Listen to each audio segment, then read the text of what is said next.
तारीख का मुताला ये बताता है कि दुनिया भर में उठने वाले तूफान कभी किसी नज़रिए या लीडरशिप के मोहताज नहीं थे। वो सिर्फ और सिर्फ जालिम हुक्मरान, जाबिर रियासती इदारों और बेरहम हुकूमत के खिलाफ बर्पा हुए थे। तारीख इस बात पर भी शाहिद है कि लोग भूख, अफलास, कहत और बीमारी सब कुछ खामोशी से बर्दाश्त कर लेते हैं, लेकिन वो नाइंसाफ़ी, धोखा और खुसूसन तजलील और तमस्खुर नहीं बर्दाश्त करते। इन हालात में वो नताइज से बेपरवाह होकर बड़ी से बड़ी रियासती ताकत से टकरा जाते हैं। उनके सामने कोई मकसद, मुद्दा या तसव्वुर इनकलाब नहीं होता।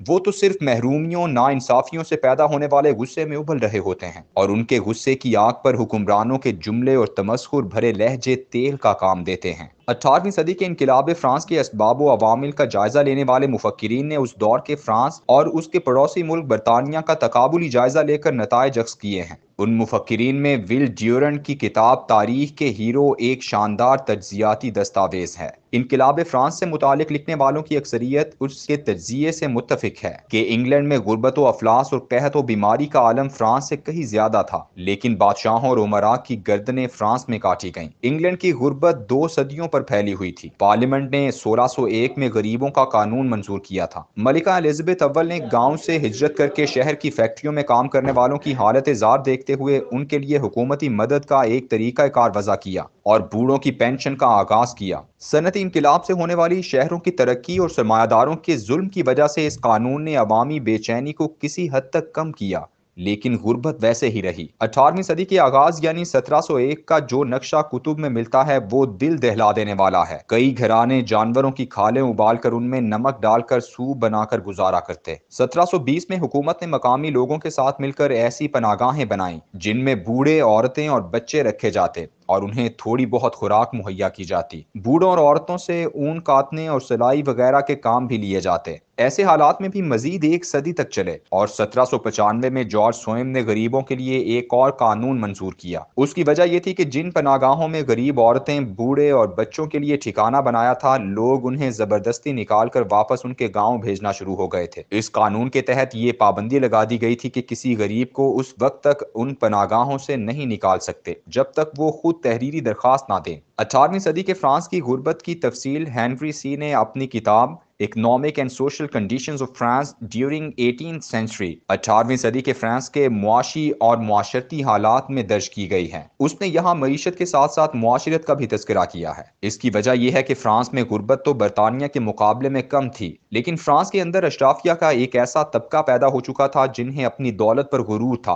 और उस दौलत के बलबूते पर उन्होंने अपने इर्द गिर्द जो हिफाजती हिसार कायम कर रखे थे, उन्हें उन पर बहुत भरोसा था। सबसे अहम बात यह है कि उन जालिम सरमायादार अशराफिया को मजहबी रहनुमाओं की पुष्ट पनाह ही हासिल थी। पूरे फ्रांस में उस सरमायादार तबके की तादाद 40,000 से ज्यादा नहीं थी, लेकिन हर शहर में उनके हमारे पाकिस्तानी हुक्मरानों जैसे रायवन और बिलावल हाउस गरीब आवाम की नफरत की अलामत बन चुके थे। सरकारी ओहदेदार हर साल देहातियों को बेगार में पकड़ते, उनकी सड़कें और पुल बनवाते, लेकिन उजरत मांगने पर उन पर कोड़े बरसाए जाते। अगर काम मयार के मुताबिक ना होता तो उन्हें खाना देने की बजाय पेट पर पत्थर बांधकर दोबारा काम करने को कहा जाता। लोग भागकर पेरिस आ गए और भीख मांगने लगे। हुक्मरानों ने उन्हें किसी पनागाह में भेजने की बजाय 1767 में 50,000 भिखारियों को जेल भेज दिया, लेकिन 10 बरस के अंदर उन भिखारियों की तादाद 10 लाख हो गई और जेलों में इतनी जगह कहाँ। फ्रांस के बादशाह और उसके 40,000 साथियों को अपनी फौजी कुव्वत और पुलिस पर भरोसा था। बादशाह के खिलाफ बोलने वालों, नारा लगाने वालों, यहाँ तक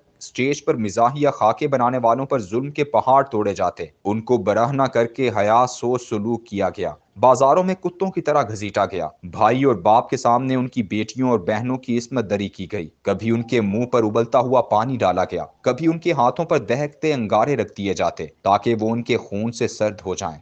लोग मुद्दतों ये सब कुछ बर्दाश्त करते रहे।